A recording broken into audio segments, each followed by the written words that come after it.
welcome. Nearly 4 years after one of Nigeria's deadliest attacks on a place of worship, justice has finally caught up with those found responsible for the massacre at St. Francis Catholic Church in Owo, Ondo State. In a landmark judgment delivered by the Federal High Court in Abuja, 4 men accused of participating in the horrific attack were convicted and sentenced to death by hanging.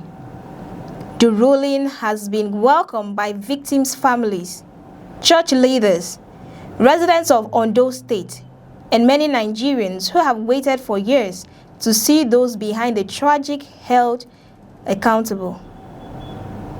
The June 5, 2022 attack remained one of the darkest moments in Nigeria's recent history. Worshippers had gathered at St. Francis Catholic Church for Sunday Mass when heavily armed terrorists launched a brutal assault on the congregation. The attackers reportedly used explosive and firearms, unleashing chaos and bloodshed within the church premises. By the time the violence ended, dozens of innocent worshippers had lost their lives, while many others sustained severe injuries. Images from the attack shocked the nation and attracted condemnation from world leaders, religious organizations, and human rights groups. Delivering judgment, Justice Emeka Nwite found 4 of the 5 defendants guilty of terrorism-related offenses connected to the attack. Those sentenced to death are Abdulmalik Omezia, Kwazim Idris, Jamil Abdulmalik, and Abdul Halim Idris. The 5th defendant, Momo Otuo Abubakar, was discharged and acquitted after the court found insufficient evidence linking him to the offenses. The judgment marked the end of a lengthy trial that involved extensive investigations by security agencies and detailed court proceedings aimed at uncovering the truth behind the attack. According to the court, the prosecution successfully proved beyond reasonable doubt that the 4 convicted men were members of the Al-Shabaab terrorist group and actively participated in planning and executing the attack on the church.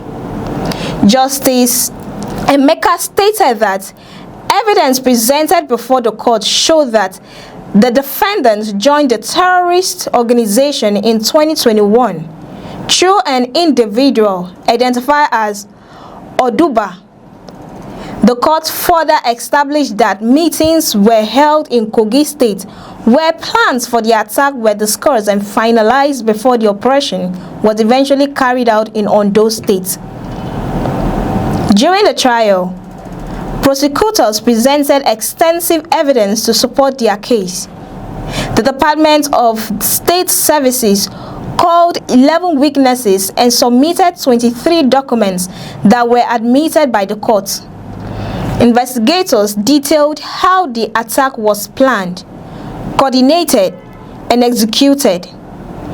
The prosecution also provided evidence linking the defendants to terrorist activities, meetings, financing arrangements, and possession of dangerous weapons. Throughout the proceedings, the defendants testified in their own defense but did not call additional witnesses to support their claims. Justice Emeka dismissed arguments by the defendants that their statements had been obtained through coercion or intimidation. According to the court, the evidence presented showed that the statements were properly obtained and contained signatures and thumbprints that contradicted claims of duress. The judge described the prosecution's evidence as credible, convincing, and compelling. He concluded that the material presented before the court clearly established the involvement of the 4 men in the church attack that claimed the lives of 40 worshippers and left more than 100 others injured.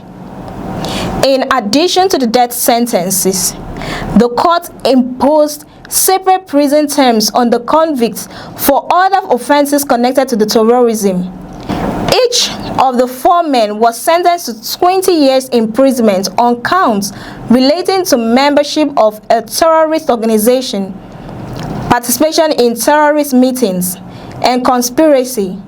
The death sentences were imposed on counts involving hostage taking, terrorism financing, possession of dangerous weapons, use of explosive devices in public places, and causing grievous harm to citizens.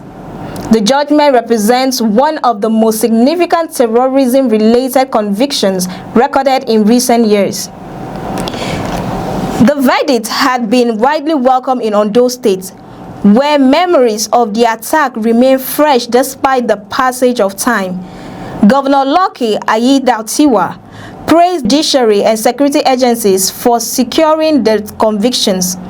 In a statement issued after the judgment, the governor described the ruling as a victory for justice and a demonstration that those responsible for violent crimes would eventually face the consequences of their actions. He commended prosecutors, investigators, and members of the judiciary for their dedication throughout the lengthy legal process. According to the governor, the judgment sends a strong message to terrorists and criminal groups that Nigeria's justice system remains capable of holding perpetrators accountable. He noted that while the verdict cannot restore the lives that were lost during the attack, it provides some measure of comfort to grieving families and survivors. He also reaffirmed his administration's commitment to improving security across Ondo State and strengthening cooperation with security agencies to prevent similar attacks in the future.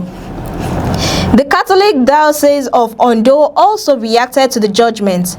Bishop Jude Arugundade described the attack as a painful wound that continues to affect victims, families, and the wider community. Speaking after the verdict, the bishop recalled the devastating impact the attack had on the church and the state. He noted that the victims were attacked during a moment of worship in what should have been a place of peace and safety.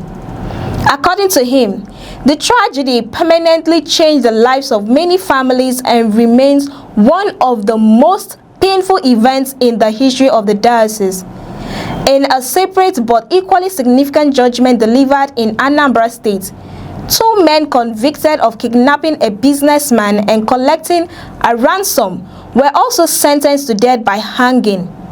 The court found the defendants participated in the adoption of businessman Lawrence Ezeifeka, who was assaulted, thrown from a building, and held captive until his family paid millions of naira in ransom.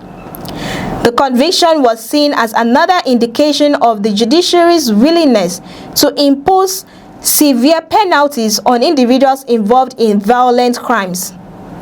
For many Nigerians, the Owo Church judgment represents more than a legal victory. It symbolizes the pursuit of justice for innocent citizens who lost their lives in a senseless act of violence. Families who have spent years mourning loved ones may find some relief in knowing that those found responsible have been convicted. The ruling also reinforces the principle that acts of terrorism, violence, and attacks on places of worship will not go unanswered. As the nation reflects on the tragedy and the judgment that follow, many continue to hope that stronger security measures, improved intelligence gathering, and more effective law enforcement force efforts will help prevent similar incidents in the future. The conviction of the Owo Church attackers stands as a reminder that while justice may sometimes take place, accountability remains an essential part of preserving peace, protecting citizens, and honoring the memories of those whose lives were cut short by violence. For more updates and in-depth analysis, stay with us on News Express. Don't forget to like, share, and subscribe. I am Cassie Tony, and many thanks for watching.